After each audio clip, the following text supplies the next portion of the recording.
Greetings and welcome to the Chemistry 150 Chemical Equations and Reaction Types Lab. In this lab, we're going to see how chemical reactions are made, how they're balanced. We'll see some patterns of chemical reactivity and how chemists can sometimes predict what the products of a certain type of reaction will be. It's a pretty cool lab, so let's check out what this lab has to offer. This lab is really just about how to balance them, and you've got to know the right amounts that go into a reaction and also how much is coming out of the reaction. All right. We'll also look at some of the common reaction types. And in chemistry, we see some patterns for chemical reactions that are fairly common. We'll go over some of those and see how that stuff all kind of rolls. The important thing to remember, though, is that this whole section is about what's called the law of conservation of mass, which just says that all the matter that goes in has to be accounted for on the way back out. Now, because chemists are concerned about atoms, that means that all the atoms that go in have to be accounted for on the way back out. You're not going to create or destroy any atoms along the way, so we have to take account into what's happening. I call this sometimes the accounting section because we're really trying to pay attention to where atoms are coming from and going to. Now, this is an example right down there of a chemical reaction. And notice here how in the central part, there is an arrow. And the arrow is basically a line between reactants on the left and products on the right. And reactants are the ingredients that you need to make a reaction happen. And the products are what you get out of your reaction. All right. And most of the time, people are interested in getting a certain type of product, but you can't get products without the reactant, so they're both really important. Now, sometimes over the arrow, you'll see things like it says heat right there, or you'll see different kind of things. Those are just little pieces you will need along the way to make this happen. We're not going to focus on that part so much, but we're more interested in the reactants and products. Notice this big 2 right here. That's called a stoichiometric factor, and that's going to be really important because, again, you've got to have atoms going in equals atoms going out, and that's going to be really important to us. So again, reactants on the left, products on the right.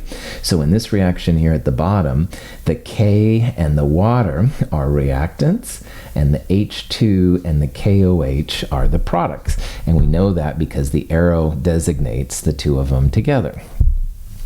In this reaction, all of the chemicals have a little state next to them, state of matter. And there's 4 of them that we'll run into in this class. If you see the little S, like by potassium, that's for a solid. If you see an L, like there by water, that's for a liquid, obviously. Sometimes it's a cursive L. Sometimes the L looks like a 1, but the hip chemist will know that it's supposed to be an L. By the H2, there's a G, which is, of course, gas. And we'll also see a lot of AQ, which means aqueous. That means that that thing is dissolved in water. So in that case, KOH is potassium hydroxide. You would have an aqueous solution of potassium hydroxide. Potassium hydroxide dissolved in water. So if you see the states of matter, great. Not all reactions have states of matter, and that's okay too. And for where you are in chemistry, I don't think you'll be expected to know any of the states of matter, but if you'd like to try or put them in, that's awesome too. It's your call. Stoichiometric coefficients are super important, and those are just the big numbers in front of the chemicals. So you can see in front of the K and in front of the water and in front of the KOH, there's a big 2. And those stoichiometric coefficients refer to that entire chemical. So that means 2 potassiums, 2 Ks. It means 2 waters. It also means 2 potassium hydroxides, KOH. And the 2 refers to everything that's past it. So 2 waters would be 2 times 2, 4 hydrogens, and 2 times 1, 2 oxygens. And for KOH, that would be 2 Ks, 2 Os, and 2 Hs. All right? They're really important. At this level, when you're balancing chemical equations, you don't want to change the internal numbers. Like you wouldn't want to turn water into H3O or something strange like that. Don't change those numbers, but you can definitely play with those numbers, the stoichiometric coefficients. And you always want to make them as small as possible. Small whole numbers are what chemists are always after. So let's balance a chemical reaction. All right. First of all, you got to start with the correct formulas, and this is where the nomenclature comes in so handy. So here's an example. Sulfuric acid reacts with sodium hydroxide to create sodium sulfate and water. So in the nomenclature lab, we saw how sulfuric acid is the most common version of sulfur with oxygen, that's H2SO4. Sodium hydroxide is a metal with a hydroxide polyatomic, a base. Sodium sulfate is on the product side. That's Na2SO4. Sulfate is -2 and sodium is +1. So you need two positive ones to balance the sulfate. Plus water, H2O. This is the unbalanced chemical reaction, and we'll balance it in the next step. But the important thing here is that once you have these names down, you don't want to turn H2SO4 into something like H2SO5 or H2SO3. Keep those coefficients as they are. Don't change them, all right? We'll change the big numbers, the stoichiometric coefficients, but we won't change the internal numbers, and that's important. Now, the next step is you want to add appropriate coefficients to balance those numbers of atoms of each element. So you were probably seeing, or maybe you did, maybe you didn't, no problem. But for example, sodium, there was an Na2SO4, two sodiums, but NaOH only has, of course, one sodium. So we're going to add a 2 in front of that NaOH, and that will make those two parts go together, which is really cool. So sodium now is balanced on both sides. Again, we're not going to make it Na2OH or something like that. That would break the charges, but you can add a big 2 in front of the Na, which is a pretty cool thing. Also, notice here that there's one sulfate on the left, an SO4, and one sulfate on the right. If you have a polyatomic ion on both sides, I would recommend keeping it together. Like, don't break it up into one sulfur and 4 oxygens. You can see the oxygen is part of the NaOH and the water as well. You just want to keep the sulfate all together, all right? Don't break it up into individual pieces, and that makes your life a lot easier. Okay, if you look at this long enough, then you've got a lot, the sulfates are good and the sodiums are good, but there's still some problems. So for example, you can see you've got H2 on the H2SO4, and you've got OH on the NaOH. And the product side, the right side, you only have H2O. So the next thing to do is just make sure everything is balanced out, and we've got to play with that water, all right? So because we had too many hydrogens and too many oxygens on the reactant side, and you can see there's H2SO4, and this 2 right there means 2 oxygens and 2 hydrogens. So we've got a total of 4 hydrogens and 2 oxygens on the reactant side. Water is just 2 hydrogens and 1 oxygen, but we can rectify that by putting that 2 right there. That makes 4 hydrogens and 2 oxygens on both sides, and we're good to go. So this reaction right here is the balanced reaction, and that's totally cool. Now, there is a step 4, and it's not a big deal here, but you want to make sure that you're using the smallest whole numbers. So for example, the reaction we just wrote, we could have also had a balanced reaction by having double the amounts. So 2 H2SO4 plus 4 NaOH makes 2 Na2SO4 plus 4 waters. And those atoms would have all been balanced, and they would have been fine, but it's sloppy. In chemistry, we try and use the smallest whole number ratios, smallest whole number coefficients. So step 4 is just asking you to check that out. Most of the time it's not a problem, but you do want to check it out just in the offhand. You do have some kind of numbers that are too big. So make them the smallest whole number ratios possible. Let's look at some examples. This is an example where I would ask you to balance calcium plus nitrogen, making calcium nitride. So we'd have to figure out, of course, the names of the chemicals first. I am putting up a reminder. In this section, it's really important to remember the 7 diatomics. Have no fear of ice clear brew or Hunkel Briff, which is what I wrote right there. Those are the 7 that exist in pairs of atoms. Calcium is not one of those. Calcium is not Hunkelbrief or have no fear of ice clear brew, but nitrogen is. Nitrogen is the N of Hunkel, or have no fear. It's the no part. So you can see what we're doing here. Calcium, not a diatomic, listed by itself. But those 7, which do pop in a lot, you want to write them in pairs. So we'd write calcium plus N2, because N2 is a diatomic. Calcium nitride is going to have a calcium plus 2. It's a fixed charge metal in group 2A, so positive 2. Nitride is nitrogen, a non-metal in group 5A, 5 minus 8. Nitrogen is going to be negative 3. So when you make a balanced chemical formula for calcium nitride, 3 times 2 is 6, common denominator, so 6 divided by 2, 3 calciums, 6 divided by 3, 2 nitrogens, calcium nitride, Ca3N2. So calcium by itself plus N2, the diatomic, makes Ca3N2, and now we can balance it out. The N's are already balanced. Calcium needs a different stoichiometry in front of it. 3Ca plus N2 makes Ca3N2 would be the balanced reaction. Here's another example.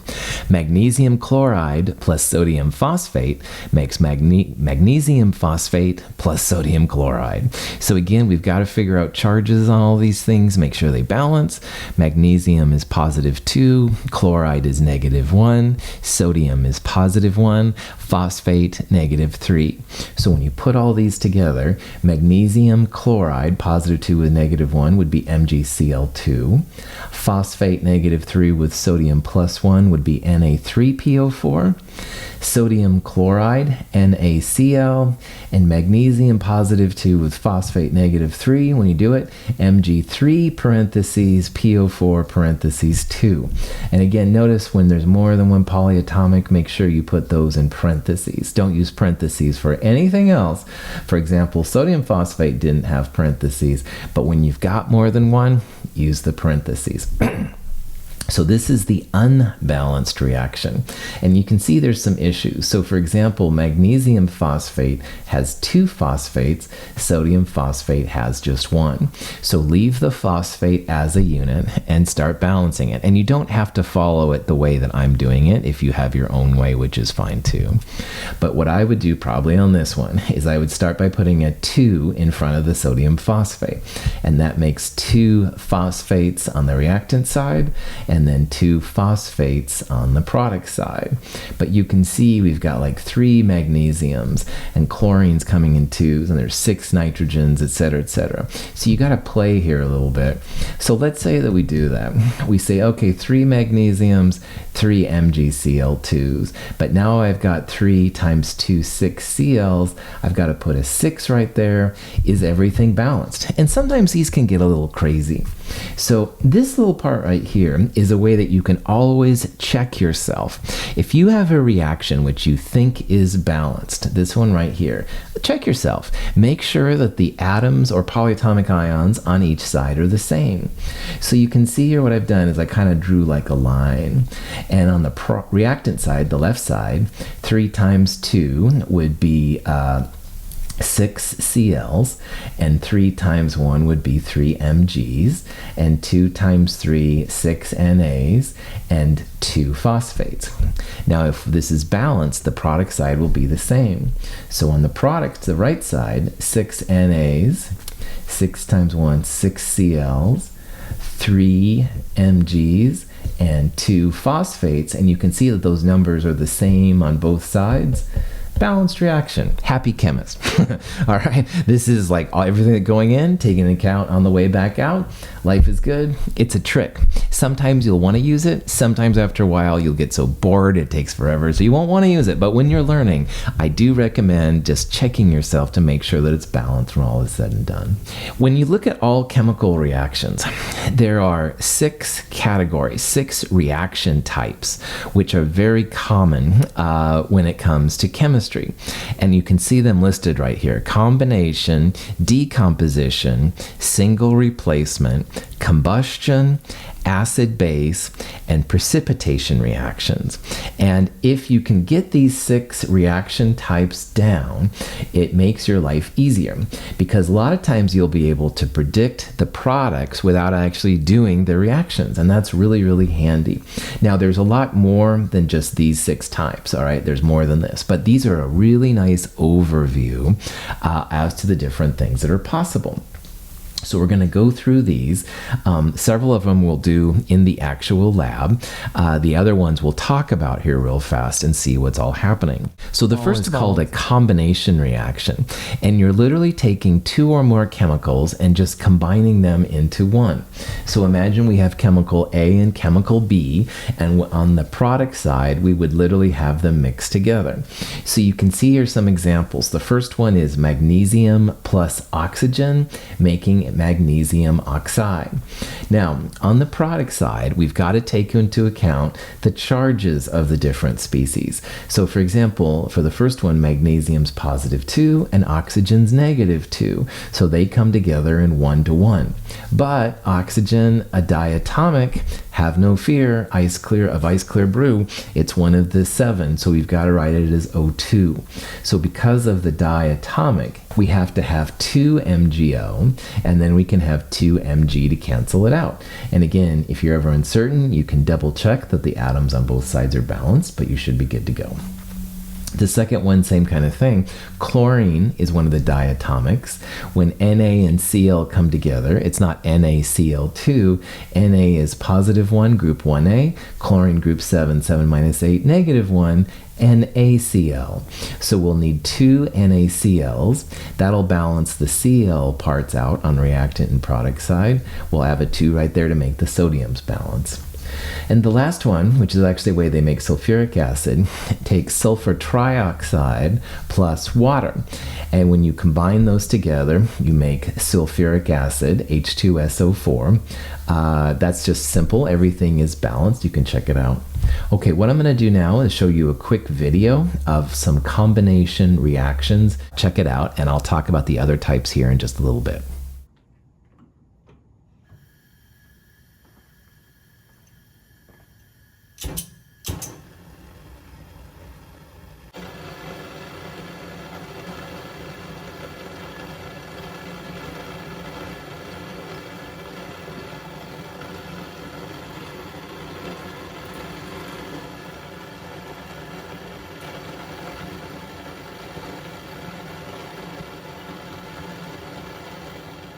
The second kind of reaction we're going to look at in this lab is called a decomposition reaction.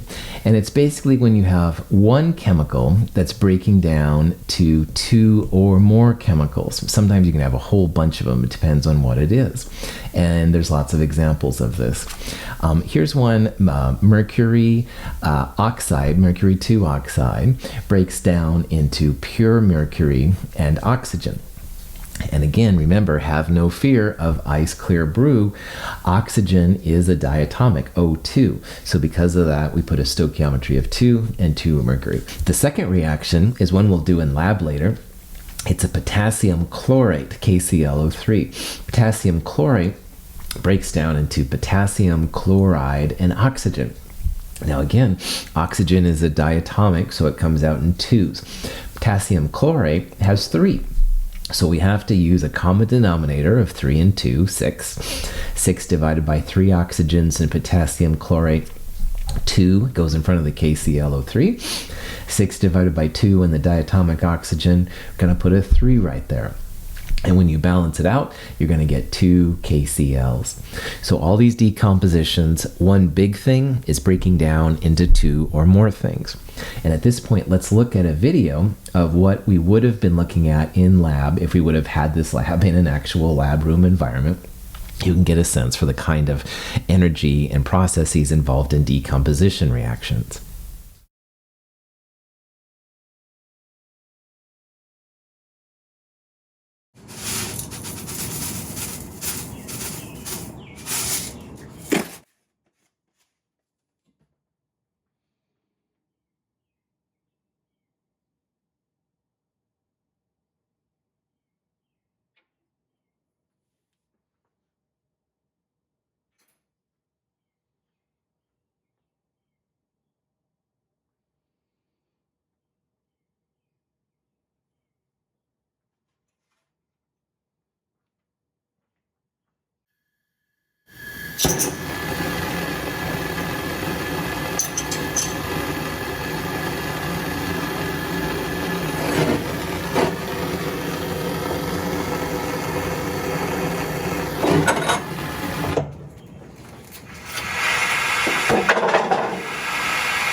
The third kind of reaction is called a single replacement reaction. And single replacement reactions are kind of like dances. And in a dance, maybe A and B are dancing together, and C says, hey, I want to dance with your date A. And so C and A are kind of like trading places. So you can see that now A is dancing by itself, while C and B are dancing together. That's the idea. Single replacement. One part is replaced by another part.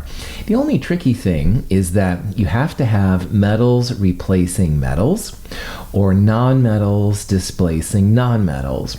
So in these two examples right here, A, C, and M are all metals. So in the one we just talked about, A and C are trading places. So C starts dancing with B and A is by itself. In the second example, X and Y are nonmetals, and they're pushing each other out. So M starts dancing with X, while Y is by itself. So when it comes to single replacement, just make sure the same type is being exchanged with a similar type. And here's some examples of how this works out. In this first example, zinc and silver are both metals. And so what's happening here, zinc and silver are trading places. So silver is by itself, and then zinc starts dancing, if you will, with nitrate. Now, silver and zinc are both part of the stairs. Zinc is almost always +2, and silver is almost always +1. So when zinc starts dancing with nitrate, it's going to be +2. You're going to need 2 -1 nitrates for every +2 zinc.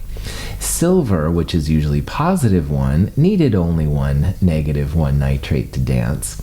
So you can see why we need to have 2 in front of the AgNO3 to make the nitrates okay with zinc, and that means that 2 silvers are going to be replaced. In the next example, it's not the metals that are exchanging, it's the nonmetals.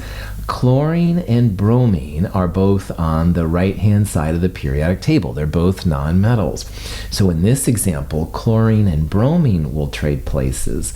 So at the end, sodium starts dancing, if you will, with chlorine, and bromine is left by itself. Now, both chlorine and bromine are some of the diatomics. Have no fear of ice clear brew. So you list them both as diatomics, Cl2, Br2, balance them out, and you're good to go. Let's look at some examples from lab as to what we would have done.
This next type of reaction that's very common is called a combustion reaction. And we're not going to look at this type of reaction in lab, but we will look in the problem sets and in the materials a little bit as to what's happening. Combustion is really important when it comes to organic chemistry for identifying compounds, so it is very common. In a combustion reaction, you start with something organic, which is usually carbon and hydrogen. Sometimes there's some oxygen, whatever. You burn it in oxygen, pure O2, and the only products in a combustion reaction, carbon dioxide and water. So all combustion reactions, something organic, something with carbon, hydrogen, maybe oxygen, that burns in O2, those are the reactants, something organic and oxygen, and the only products, carbon dioxide and water. So here are some examples of different combustion reactions. The first one, C2H4, is something organic. It's burning in oxygen. You can see that water and CO2 are the products. In the second one, C6H12 is the reactant. It's burning in oxygen, making CO2 and water. And this last one, we have a carbon, hydrogen, and oxygen containing species. And those are actually pretty common, but same idea. That burns in O2, makes CO2 and water. We'll talk more about these in the problem sets and in lecture, but it is kind of cool to know about them and what they're all about. They're very common in chemistry, so that's why I'm introducing it here, even though our lab won't have a lot to do with it. The last two types, which are called acid-base reactions and precipitation reactions, both fall under a common category, which is what's called a double displacement reaction. And in a double displacement reaction, it's also kind of like a dance, like we talked about earlier, but in this case, the dancers are trading partners, okay? So if A and X are dancing together and B and Y are dancing, and let's say that A and B are metals and X and Y are nonmetals, then in this double displacement, A starts dancing with Y, and B, who is now partnerless, starts dancing with X. And both acid and base and precipitation reactions follow this pattern. In the acid-base reaction, an acid has H listed first with some kind of X next to it. The base has a hydroxide, OH minus, with a metal, M. So in this kind of dance, M and H are like the positive parts, and the X and the OH are the nonmetal parts. So you can see on the other side, M and X are now dancing together, and you also have H and OH dancing, which is water. So in an acid-base reaction, the acid, hydrogen listed first, and the metal hydroxide base create water all the time, H2O, which can be listed H2O or HOH if that's easier. The other piece, which here is MX, is called a salt. And a salt is a chemical term that's used to describe the product of an acid-base reaction. You can just call it whatever, but that's what the fancy name is. All acid-base reactions, acid plus base makes water plus some kind of a salt. Now, in a precipitation reaction, it's similar, all right? You've got A metal and B metal, and they're currently dancing separately with X nonmetal and Y nonmetal. And you can see here, once again, A and B are trading places. So you end up with AY and BX. But the difference in a precipitation reaction is that one of the products, maybe both, but more likely one of them is a precipitate. And a precipitate in chemistry is just a fancy name for a solid. So making a solid, making a precipitate, is what distinguishes precipitation reactions from acid-base. Acid-base, you make water and a salt. In precipitation, you make some kind of a solid. Here's some examples of acid-base reactions and precipitation reactions and how they work out.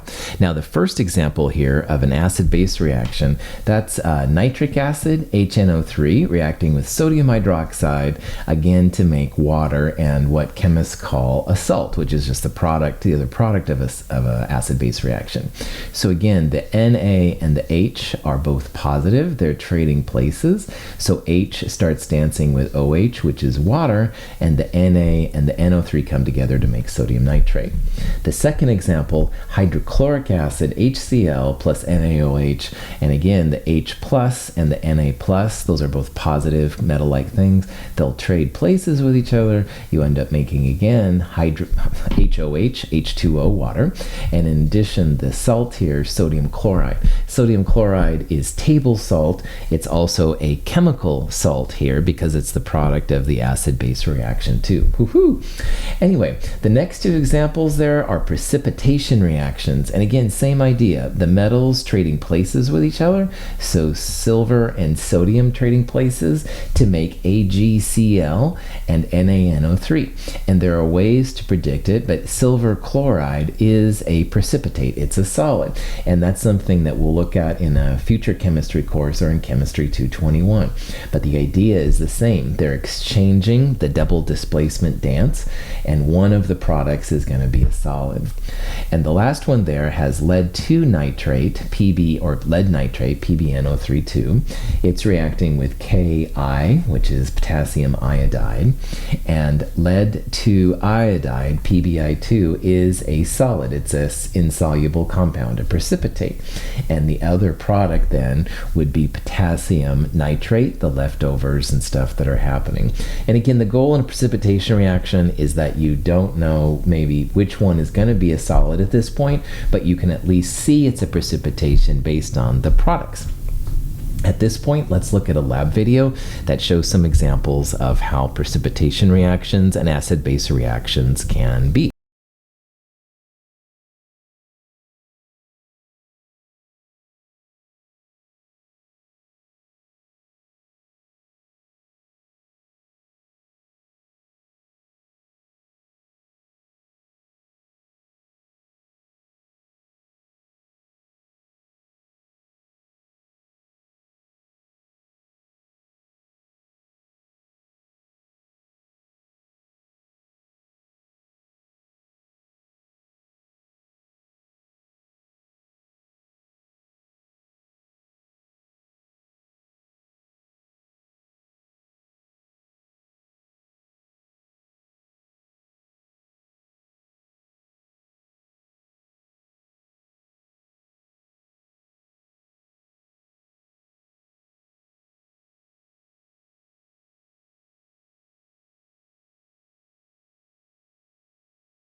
Okay, at this point, I think you're ready to tackle the balancing of equations lab. I think you'll have no problems with it. If you do have any problems, be sure and get a hold of me. I'm more than happy to help. Make sure you watch out for those crazy diatomics. Have no fear of Ice Clear Brew or Hunkelbrief. They will pop up a lot in this lab, but you'll be good to go and set them up. And again, if you do have any questions, be sure and let me know. Good luck with your lab.